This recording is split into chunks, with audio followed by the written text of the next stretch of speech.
Welcome to the Let's Talk About It podcast, the podcast where we talk about it. I'm Carter Kent. I'm Emma Patterson. And I'm Alex Angelopoulos. Like I said, today we'll be talking about It, the book released by Stephen King in 1986, the miniseries which aired on ABC in 1990, and the two movies that released in 2017 and 2019 respectively. How do they differ? Which is the best? And were they made solely out of greed? We'll answer all of these questions. Emma, do you want to start with a recap of the book?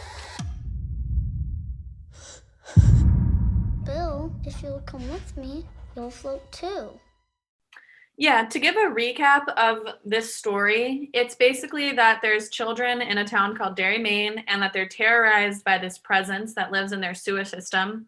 The presence goes dormant for 27 years, and then as adults, the children slay this presence through a ritual. The novel really centers mostly around the effects of your childhood, the traumas that can happen to you during that, and its effects on your adulthood. And it also has, then the other major theme is like these supernatural, overwhelming evils that are just overcome by these regular people through them helping each other. This is really a classic story that everyone's familiar with. Like everyone's familiar with like the concept of the scary clown called Pennywise. And the novel is honestly, it's really long. It's intimidating to a lot of people, I think. And it takes a lot of twists and turns and has a million different side plots. It's not really a book with like that follows the classic storytelling device of like an exposition, like a climax and a resolution. Because there's so many side plots to follow. And that is probably like the main thing whenever I would compare it to the other versions, is the fact that the other versions don't have the fleshed out world that the novel has, because the films and the miniseries are like constrained in a way where they can't follow all of those different side plots. Like in the novel, the perspective bounces around so much, like to entirely different casts of characters. There's like a ton of different casts of characters. It's each, pretty much every chapter is written from a different perspective of like a different person, even though it's mostly written in third person.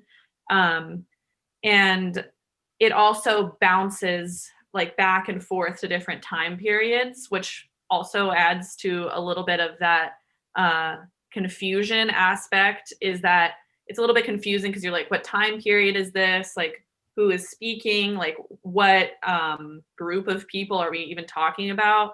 And like, even the styles of writing itself changes. And you also, besides that, like at the end of the novel, they go into like different dimensions and stuff. And there's the supernatural aspect.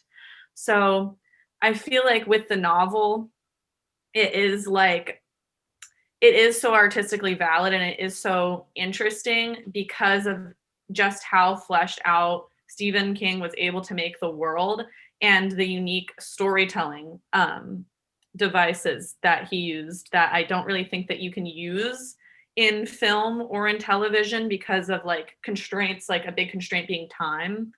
And also another big constraint for film and television is that you're trying to make it for an audience who's just going to be able to take it in all at once and like hopefully comprehend it pretty easily. Like I think we think of it as in the movie and the TV show as more of like a simple horror film, rather than the novel is more of like a thrilling supernatural story, yes, but it's more of a story about like the effects of childhood on adulthood, rather than like just a simple like scary book that's just supposed to scare you. Yeah, it's definitely really difficult to adapt like a book that's as long as it into a miniseries or a film. And what I found really interesting when I was doing some research is that the miniseries was written by Lawrence D. Cohen, And he actually wrote another King adaptation, Carrie, the original version and the remake. But he originally wrote this to be an 8 to 10 hour miniseries that would be split into different 2 hour segments, and eventually it was just two 1.5 hour segments. But ABC told him basically to like cut a lot of that out, which gets rid of, like you said, like a lot of the character development, a lot of world building. You still get a little bit of that in the miniseries, but not as much. But I mean, other than that, like it's definitely really difficult when you talk comparing the book to the miniseries and the movies, because I'm sure in the book characters definitely have a lot more meaning, and you definitely get deeper into their friendships. Uh, about what you said about perspective, jumping perspective in the miniseries, it doesn't do that as much.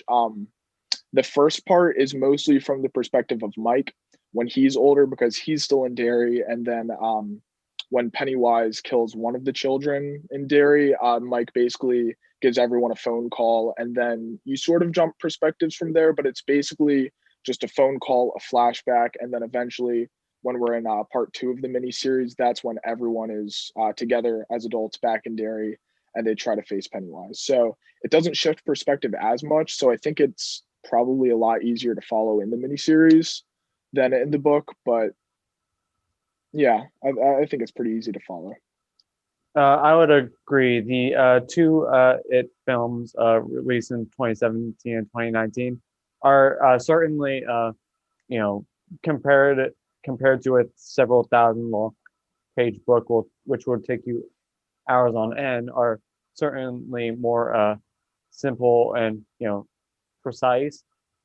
Even with the second one being nearly 3 hours, but what those movies benefit from, and or especially in the first film's case, which tried to do a harder adaptation on the material, was they were able to make everything more concise and create a beautiful focus on the kids of Derry and each one of their individual storylines as they each encounter Pennywise in their different ways. The first film, it released in 2017, directed by Andy Muschietti, who directed both films, and also written by Gary Dower, and who co-wrote, and wrote both films as well.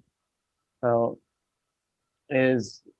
first film is a much harder adaptation on the source material. You do not get as much on the mythology of Pennywise. You get a little bit, but you do not get anywhere near as much as what Emma described as in the book, or as what could have been the miniseries from the 90s.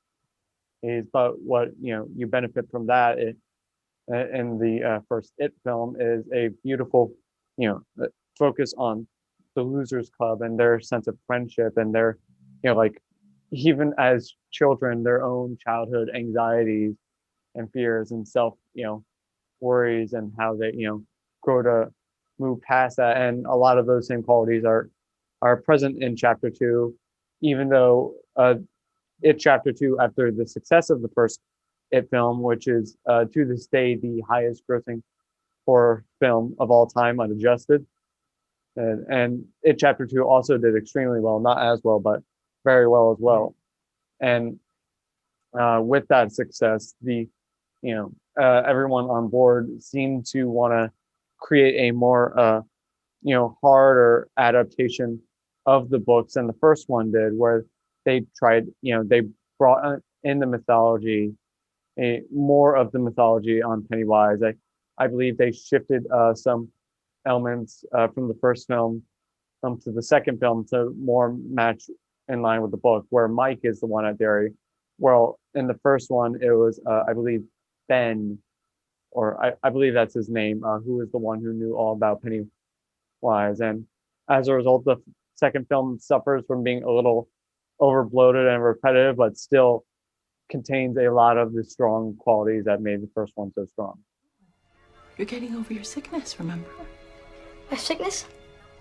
Okay, what's sickness, Ma? You know what these are? They're gazebos! They're bullshit!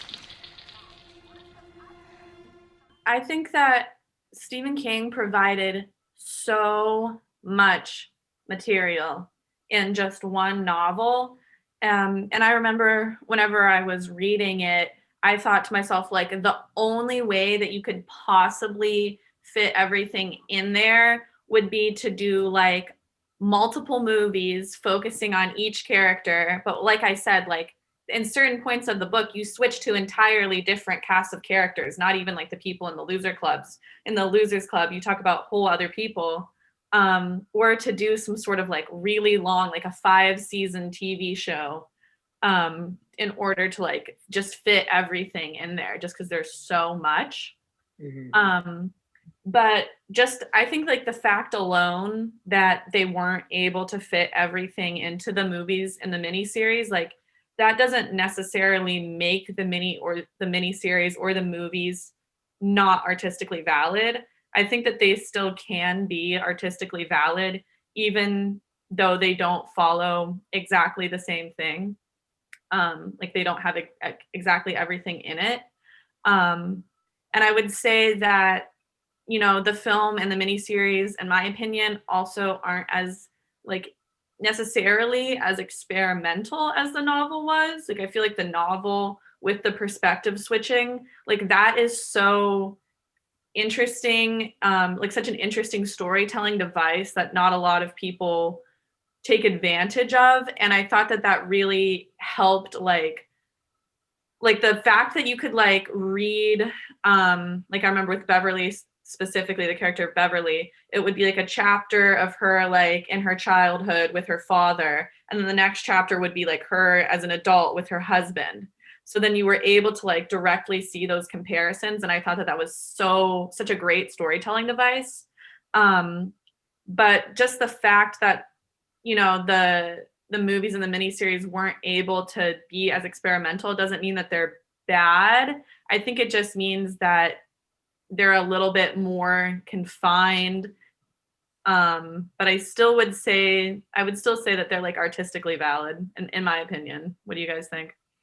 So one of the big issues with the miniseries is, since it was made in the 90s, it'll be 30 this November actually, is that a lot of the effects used are pretty dated, and it kind of takes away from what I think could have been like something like a really scary miniseries. Because like in its time, it definitely sort of had that horror aspect, but now, especially after the release of the new movies, some scenes that were scary a while ago are now just funny. And that's sort of the miniseries that's kind of taken like a cult following, just because I mean Tim Curry, usually what he works on takes a cult following, and he's fantastic in the miniseries. Some of the it's hilarious.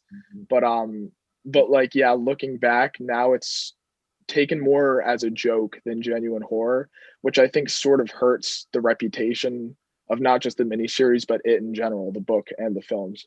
But I mean, I think the release of the films has helped regain the scary reputation, because uh, personally, like they're not terrifying, but I mean, if you're afraid of clowns or just certain things in the movies in general, or if you're just bad with horror movies, they can be pretty scary. Yeah, Alex, what do you have to say about that? Exactly. Yeah, horror is completely subjective. So, something that could be, a joke to someone else could be the most horrifying thing, which is, the whole point of Pennywise as a character. And the wonderful Tim Curry. I have not seen the miniseries, but I'm sure he did a wonderful job. But Bill Skarsgård as Pennywise also is a terrifying version of you know villain, and how he just embodies the sense of that he knows each one of these kids in and out, that he is psychologically torturing them in the ways that he knows will make them go to sleep. He, in a sense, sort of similar to Freddy Krueger from the Nightmare on Elm Street movies, played by Robert Englund, but not as how do I say, it's not as quippy, and more just using his clown persona as a disguise to rope unwilling or unknowing children in.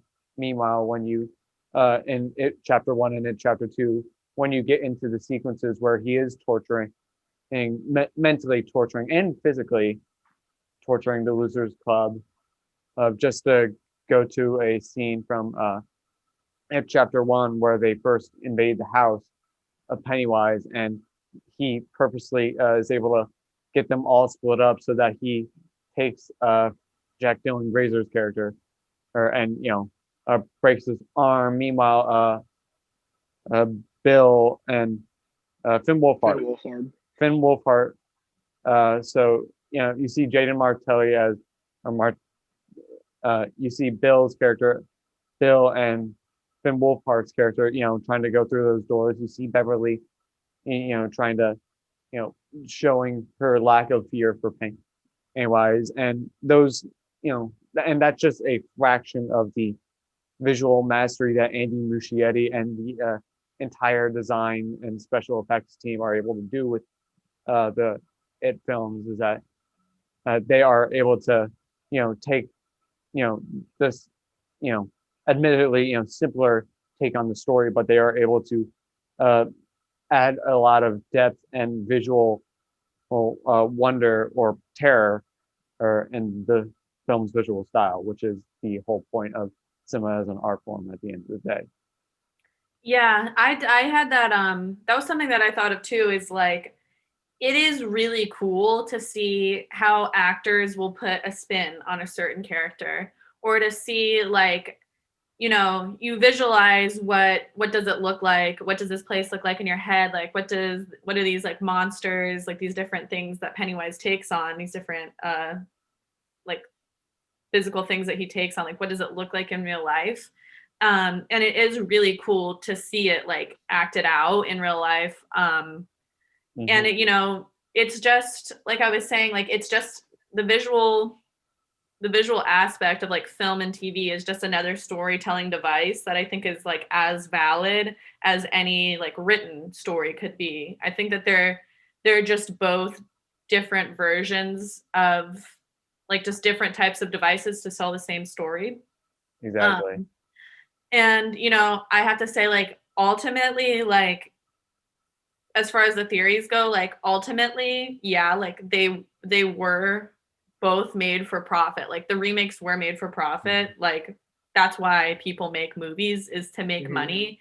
But that, that doesn't mean that it's bad. I would say, like, I saw the movies and I really like them. I've seen some of the miniseries, and, like, yeah, they are really cheesy, like, at this point, but they don't necessarily really hold up that well, but they do have, like, this cult following, and this sort of, like, charm about it to the miniseries. There's just something to the miniseries where it's nostalgic, and, like, there's something really enjoyable about the miniseries, even though it is kind of cheesy.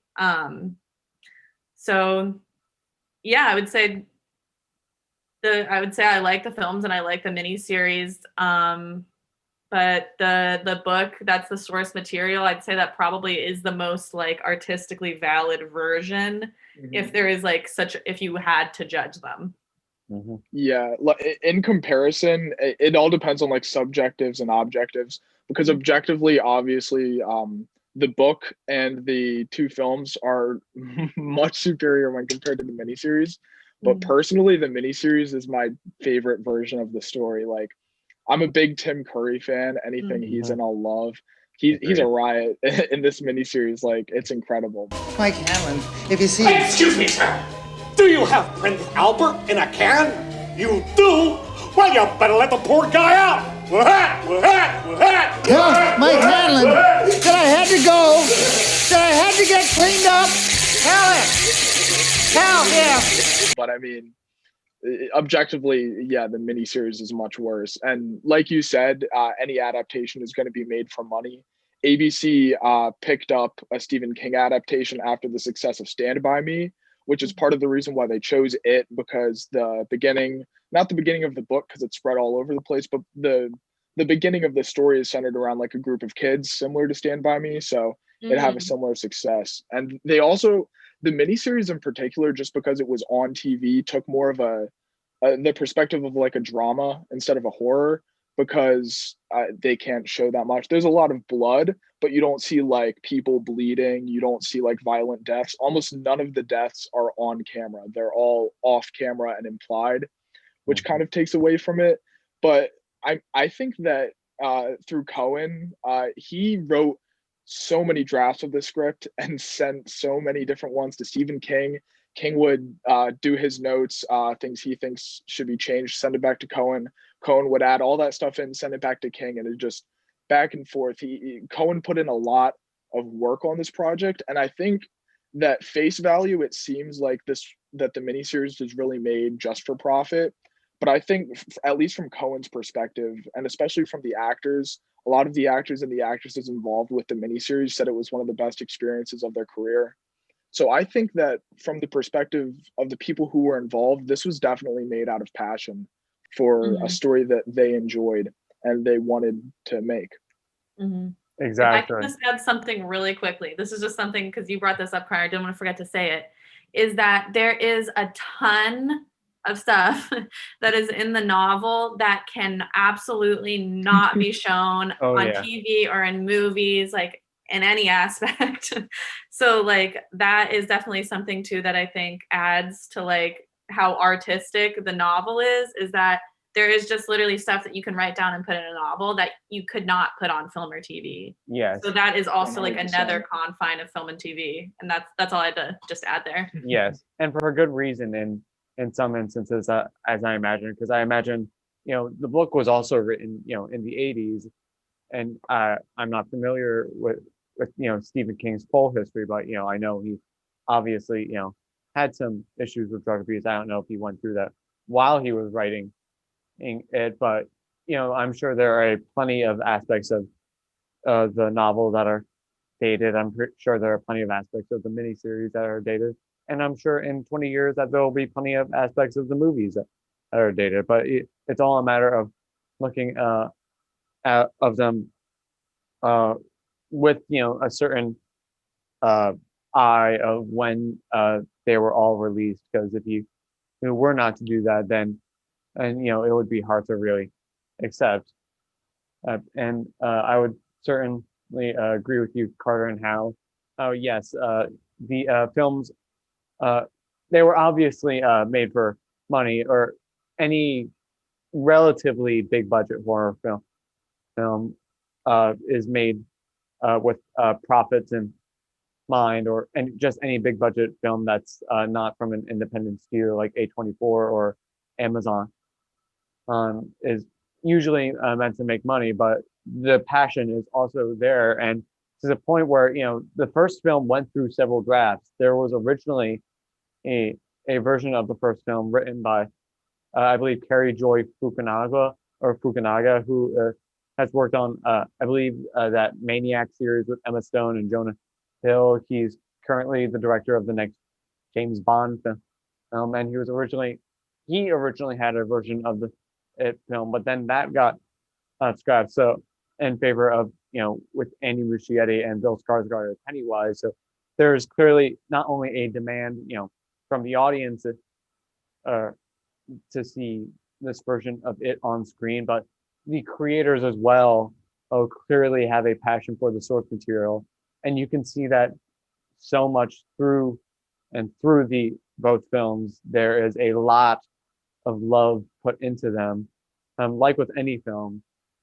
Even the bad ones, you can never deny how there's always, everyone on set probably gave it their all. Well, not probably, they certainly gave it their all, because they all cared, they all wanted to be there, and every audiences were ready to see it now more than ever, because the decade we're living in now, or at least the era we're living in now, we are living in a world that is much more where horror is much more mainstream than it used to be before. Get Out was nominated for Best Picture. It is currently the highest grossing horror film of all time, and it broke $100 million that on opening weekend, which has never been done by any horror film ever before, still hasn't. And it also, particularly in the first movie's case, they are also playing on the bit of the 80s nostalgia that, with certain things like akin to Stranger Things, or which, is then also akin to films like The Goonies. So they're also playing into that, but it's all within a guise of love. So objectively, you may be able to say, hey, that, with the amount of money put into it, they need to make a profit. But you can also still acknowledge the fact that it can be both.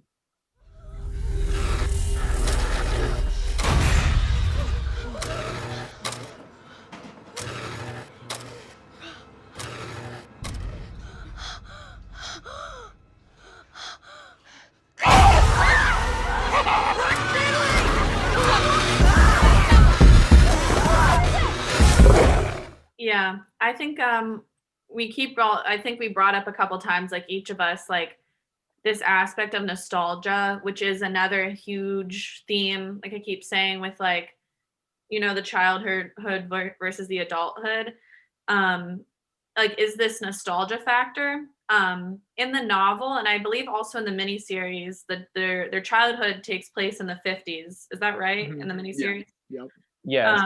And then their adulthood takes place in the 80s. So at the time, like whenever the novel was released, like that would have had a big nostalgia factor because the adults reading it would have grown up in the 50s.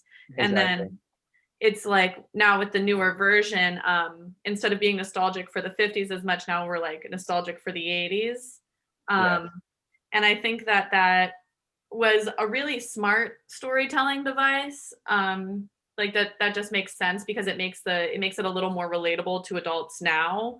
And then it also adds, I think, to like the money making aspect of being like, well, like the 80s nostalgia is really popular right now and more people are going to be able to relate to the 80s nostalgia. So maybe it would be smarter if we did it like that.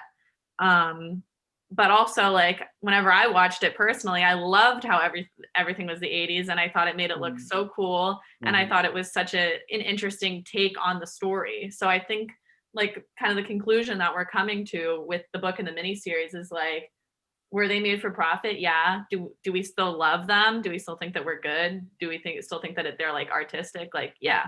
I think a lot of remakes are, or at least these remakes are like managed to be both things at the same time. Exactly. Yes. And it applies to all three of the different versions that we're talking about. Stephen King definitely wrote the book out of passion, and the miniseries and the two movies were definitely also made out of passion. Honestly, I mean, at the end of the day, everyone made money, so and everyone's happy. Yeah, everyone's happy. The audience is happy. The creators are happy, and that's what really matters. I'd say, I mean, I can't speak for the book, but I mean, I'd definitely say the miniseries and both of the movies are definitely worth a watch. Exactly. And I cannot speak on, as with you, I cannot speak on the book, the very intimidating book from a cinephile, not a bookworm, and nor can I speak on the miniseries as somebody who, loves TV but finds it hard to watch, but we can still all connect to the core of it. I think that's a great place for us to wrap up. Definitely a really good discussion talking about it, all its different adaptations, but overall, yeah, definitely made out of passion with plenty of money in the end. Everybody's happy, right? Yeah. I think so. I think it's a classic story that everyone wants to watch, and I think that people will probably keep remaking it. I wouldn't be surprised if we had some more. Yep, oh yeah, definitely. Well, when that remake happens, we'll be here to talk about it. Yep, we'll be floating then too. All right. Well, I'm Carter Kent. I'm Emma Patterson. And I'm Alex Angelopoulos. And this has been Let's Talk About It. We just talked about it. And now the podcast is over. Have a great day. Thank you. Have a great day, everyone. May the force be with you.